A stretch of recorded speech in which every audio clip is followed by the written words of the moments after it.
തിരുസഭ 95. All glory be to the Father, and to the Son, and to the Holy Spirit, as it was in the beginning, is now, and ever shall be, world without end. Amen. സ്നേഹമുള്ള സഹോദരീ സഹോദരന്മാരെ, ഇന്ന് നിങ്ങൾ ഓരോരുത്തരും പങ്കുവയ്ക്കാൻ ആഗ്രഹിക്കുന്ന കർത്താവിൻ്റെ വചനം സുഭാഷിതങ്ങളുടെ പുസ്തകം 14 അധ്യായത്തിൻ്റെ 30 തിരുലിഖിതമാണ്. പ്രശാന്തമായ മനസ്സ് ശരീരത്തിന് ഉന്മേഷം നൽകുന്നു. അസൂയ അസ്ഥികളെ ജീർണിപ്പിക്കുന്നു. സ്നേഹമുള്ള സഹോദരീ സഹോദരന്മാരെ, മനുഷ്യൻ്റെ മനസ്സിനെ എപ്പോഴും പ്രശാന്തമായി കാത്തുസൂക്ഷിക്കണമെന്ന് വിശുദ്ധ ലിഖിതം നമ്മെ പഠിപ്പിക്കുകയാണ്. എപ്രകാരമാണ് മനസ്സിനെ പ്രശാന്തമായി കാത്തുസൂക്ഷിക്കുക? നമ്മുടെ മനസ്സിൽ ഏതെങ്കിലും ഒരു വ്യക്തികളോട് ഏതെങ്കിലും രീതിയിലുള്ള വിദ്വേഷമോ വൈരാഗ്യമോ ദേഷ്യമോ കോപമോ ഒക്കെ ഉണ്ടാകുമ്പോൾ മനസ്സ് പ്രശാന്തമായ തലത്തിൽ നിന്നും മാറി അസ്വസ്ഥമാകുന്ന ഒരു തലത്തിൽ എത്തപ്പെടുകയാണ്. അതുകൊണ്ട് മനസ്സിലെപ്പോഴും മറ്റേതെങ്കിലുമൊക്കെ വ്യക്തികളോട് കോപം, അരിശം, ദേഷ്യം ഇവയൊക്കെ ഉണ്ടാകുന്ന സമയത്ത് നമ്മുടെ മനസ്സിനെ നമ്മൾ ആ ഒരവസ്ഥയിൽ ആകുലപ്പെടുത്തുവാൻ അനുവദിക്കാതെ, അസ്വസ്ഥതപ്പെടുവാൻ അനുവദിക്കാതെ, ആ വ്യക്തികളോട് ഇല്ലെങ്കിൽ ഈ അനുഭവത്തിലൂടെ നമ്മളെ നയിച്ച വ്യക്തികളോട് പൂർണ്ണമായി ക്ഷമിച്ച് ദൈവം അറിയാതെ എൻ്റെ ജീവിതത്തിലൊന്നും സംഭവിക്കുന്നില്ല എന്ന ആ ബോധ്യത്തോടു കൂടി നമ്മുടെ മനസ്സിനെ പ്രശാന്തമായി തന്നെ കാത്തു സൂക്ഷിക്കണം എന്ന് തിരുലിഖിതങ്ങളിൽ നമ്മൾ മനസ്സിലാക്കുകയാണ്. മറ്റു വ്യക്തികൾക്ക് നമ്മുടെ മനസ്സിനെ നെഗറ്റീവായി സ്വാധീനിക്കുവാൻ നമ്മൾ അനുവദിച്ചുകൂടാ. ഇല്ല, മറ്റുള്ളവരുടെ വർത്തമാനം അല്ലെ മറ്റുള്ളവരുടെ ഇടപെടലുകൾ നമ്മുടെ മനസ്സിനെ നിയന്ത്രിക്കുവാൻ നമ്മൾ അനുവദിച്ചുകൂടാ. നമ്മുടെ മനസ്സിനെ നമ്മൾ തന്നെ നിയന്ത്രിക്കണം. തീർച്ചയായിട്ടും എളുപ്പമല്ല. മറ്റുള്ളവരിൽ നിന്ന് വേദനിപ്പിക്കുന്ന ചില അവസ്ഥകളൊക്കെ ഉണ്ടാകുമ്പോൾ, ഇല്ലേ, വാക്കുകളൊക്കെ നമ്മൾ കേട്ട് കഴിയുമ്പോൾ നമ്മൾ ഒരിക്കലും പറയുകയോ ചെയ്യുകയോ ചെയ്യാത്ത ചില കാര്യങ്ങളൊക്കെ നമ്മൾ കുറ്റം പറയുമ്പോഴൊക്കെ മനസ്സിനെ പ്രശാന്തമായ തലത്തിൽ നിന്ന് നിർത്തുക എളുപ്പമുള്ള കാര്യമല്ല എന്ന് മനസ്സിലാക്കുന്ന പ്രകാരമാണ്. മറ്റുള്ളവർ എന്ത് പറഞ്ഞാലും അത് നമ്മൾ പേഴ്സണലായി വ്യക്തിപരമായി എടുത്തെങ്കിൽ മാത്രമേ നമ്മുടെ മനസ്സ് അസ്വസ്ഥമാവുകയുള്ളൂ.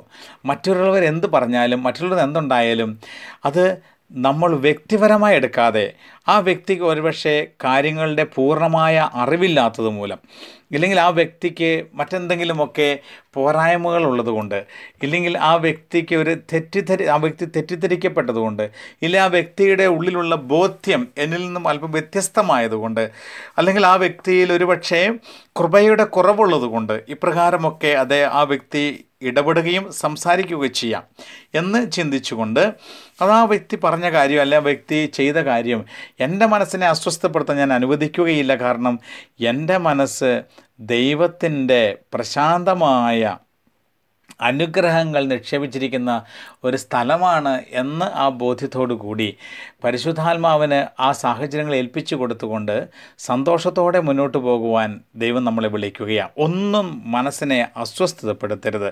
പ്രശാന്തമായ മനസ്സ് ശരീരത്തിന് ഉന്മേഷം നൽകുന്നു. പ്രശാന്തമായ മനസ്സ് പ്രശാന്തമായിരിക്കുമ്പോൾ ശരീരം ഉന്മേഷത്തിലെത്തപ്പെടുകയാണ്.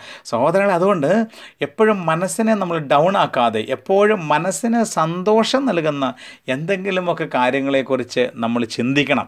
ചിലപ്പോൾ ഡൗൺ ആകുന്ന ചില സാഹചര്യം ഉണ്ടായാലും അതിലും ഒരു നന്മ നമ്മൾ കണ്ടെത്തണം. അതാണ് വിശുദ്ധ നമ്മളെ പഠിപ്പിക്കുക, നന്മ കണ്ടെത്തുക. കാരണം ദൈവം ഒരുപാട് നന്മ നമ്മൾ നിക്ഷേപിച്ചിട്ടുണ്ട്.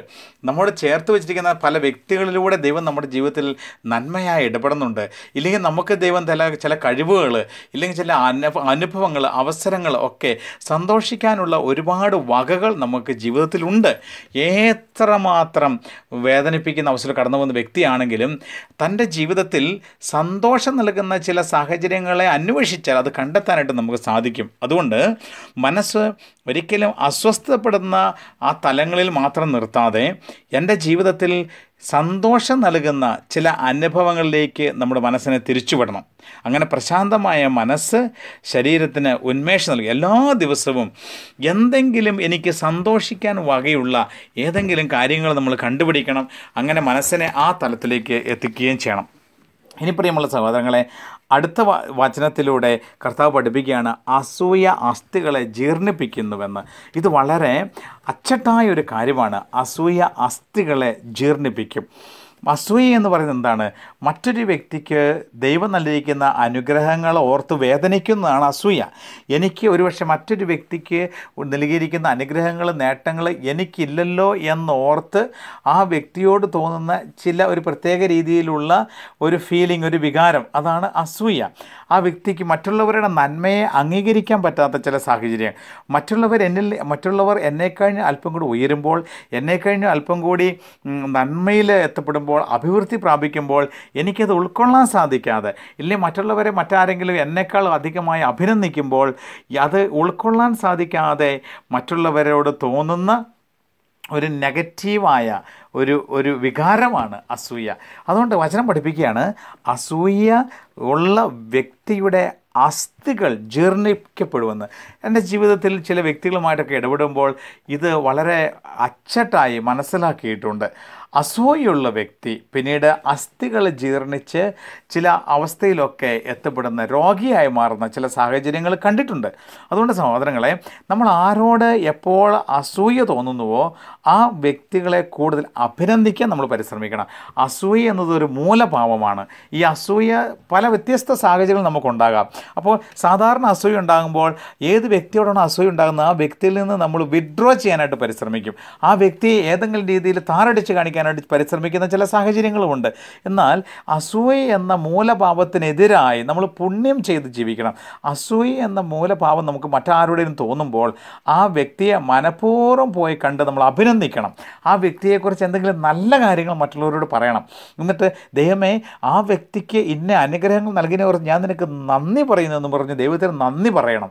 അപ്പോൾ ഈ അസൂയയുടെ കെട്ടുപൊട്ടും. അത് മറ്റൊരു വ്യക്തി ആരോടാണ് നമുക്ക് അസൂയ തോന്നുന്നത് ആ വ്യക്തിക്ക് ലഭിച്ച അനുഗ്രഹങ്ങൾ ഓർത്ത് ദൈവത്തിന് നന്ദി പറയുകയും ആ വ്യക്തിയെ നമ്മൾ നേരിട്ട് കണ്ടോ ഫോൺ വിളിച്ച് അഭിനന്ദിക്കുകയും ഒക്കെ ചെയ്ത് ആ വ്യക്തിയെക്കുറിച്ച് നല്ല കാര്യങ്ങൾ മറ്റുള്ളവരോട് പറഞ്ഞ് ഒരിക്കലും വിഡ്രോ ചെയ്യാതെ നമ്മൾ ആ വ്യക്തിയുമായിട്ട് ഇടപെടുമ്പോൾ അസൂയയുടെ ദുരാത്മാവ് നമ്മളെ വിട്ടുപോകും. അതുകൊണ്ട് സഹോദരങ്ങളെ, ഈ വചനം നമുക്ക് ശക്തി നൽകട്ടെ. പ്രശാന്തമായ മനസ്സ് ശരീരത്തിന് ഉന്മേഷം നൽകുന്നുവെന്നും അസൂയ അസ്ഥികളെ ജീർണിപ്പിക്കുന്നുവെന്നും വചനം പഠിപ്പിക്കുമ്പോൾ നമുക്ക് പ്രാർത്ഥിക്കാം. നമുക്കെപ്പോഴും ദൈവം നല്ലവനായ ദൈവം നമ്മുടെ ജീവിതത്തിൽ സന്തോഷിക്കാൻ ഒരുപാട് കാര്യങ്ങൾ നമുക്ക് നൽകിയിട്ടുണ്ട്. ആ സന്തോഷിക്കാൻ ദൈവം നൽകിയ കാര്യങ്ങൾ മനസ്സിലേക്ക് കൊണ്ടുവന്ന് എപ്പോഴും മനസ്സിനെ പ്രശാന്തമാക്കി വയ്ക്കുവാനും അസൂയയില്ലാതെ മറ്റുള്ളവർക്ക് ലഭിച്ച അനുഗ്രഹങ്ങൾ ഓർത്ത് ദൈവത്തിന് നന്ദി പറഞ്ഞ് ജീവിക്കാനുള്ള കൃപയ്ക്ക് വേണ്ടി നമുക്ക് പ്രാർത്ഥിക്കാം. സർവശക്തനായ ദൈവം നിങ്ങളെ ഓരോരുത്തരെയും സമൃദ്ധമായി അനുഗ്രഹിക്കട്ടെ.